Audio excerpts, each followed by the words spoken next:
So I thought I'd just talk about the paintbrush and the paintbrushes and how to clean them and stuff. But maybe we'll just start with the parts of a brush.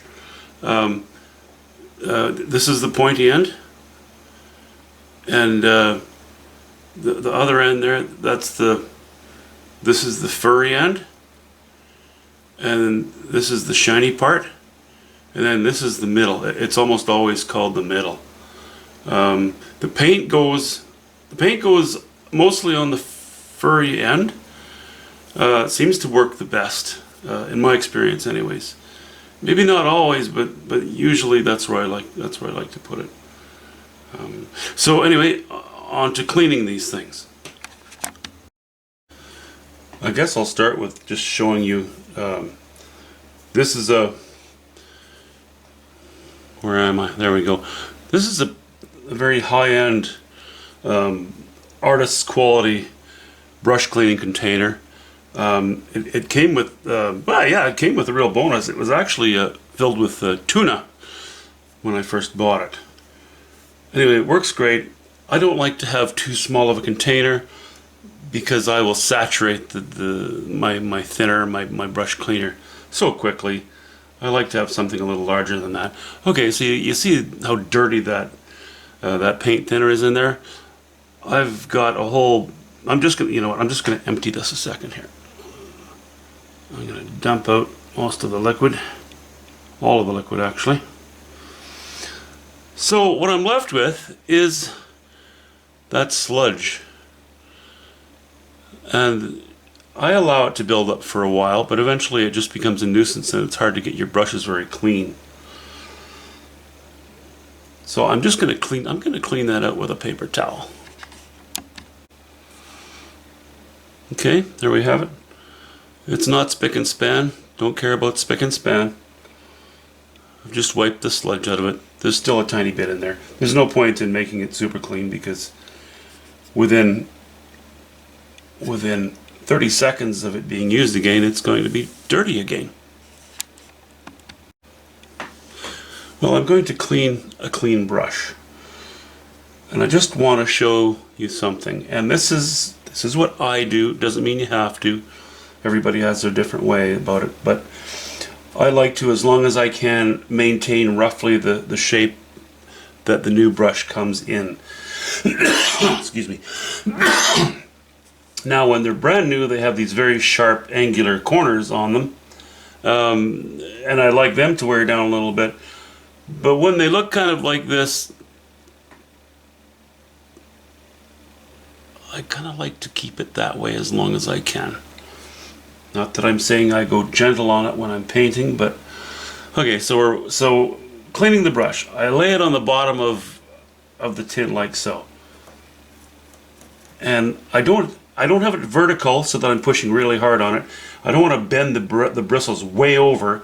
I just want to bend them slightly, and then on the edges and on the flat, I'll do that a few times.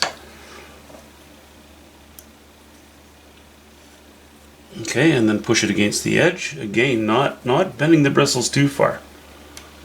We'll do that a few times. Then I'll take a piece of toilet paper, paper towel, rag, whatever you've got handy, and just give it a wipe.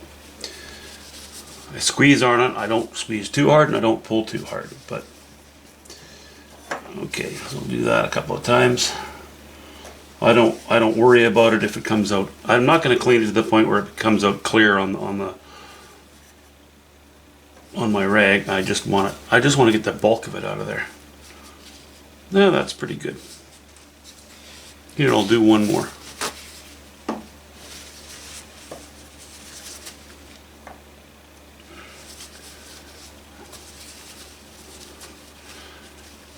If I'm going on holidays or something, I will make them very clean. But actually, I'll be using this again tomorrow. That's plenty clean, as far as I'm concerned.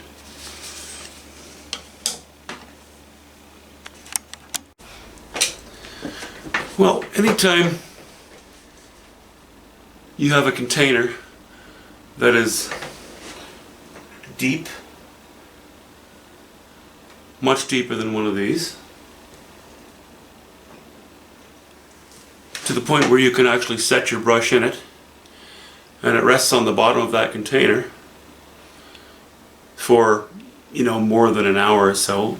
I won't do it. I won't rest my brushes that I use for oils in them. My brushes are all boar's hair, and whether it's boar's hair, a different hair, synthetics, all the bristles have a memory, and the longer they sit like this, or even at a slight angle, just the weight of the brush itself will eventually cause these bristles to bend slightly. There we go. So then when you go to use your brush, your bristles think, oh, I'm supposed to be bent this way, and you're not able to control the tip of your brush anymore because it's become misshapen. I know that there are methods of doing that out there. If you're just out for the day, it's okay. You can have a tin that has a grate on the bottom of it, so that the tip of your hairs, of your bristles, stays out of the sludge on the bottom of the tin, but they're still resting on a grate of some sort. So if you're going to do that, go ahead, but when you come home, clean your brushes and don't store them like that. I always store mine just upside down. Once they're clean, I store them upside down in any kind of container to avoid my bristles from becoming misshapen. I think I should stop talking about it now. It's probably pretty apparent what I'm trying to get at. Anyway, I just thought I'd share that tip with you. I know a lot of people don't realize that that's what happens to brushes. They need to be treated a little bit with kid gloves, and they will last you so much longer. And also when you're cleaning it, you don't want to scrub back and forth. Well, okay, go ahead if you want to. I won't, because what you'll end up doing is causing so many small fractures in the bristles. Your bristles will start breaking off, not even at the base, but part way up. You'll end up with fractions of bristles all through your paint. You'll pretty much ruin your brush in no time at all. Again, that's coming from a guy who paints every day. And if I did not adopt the practices of babying my brushes, I'd go through them far too quickly. And decent brushes for oil painting, well, they're not free. You know that. Okay. See you later. Have a good one, guys.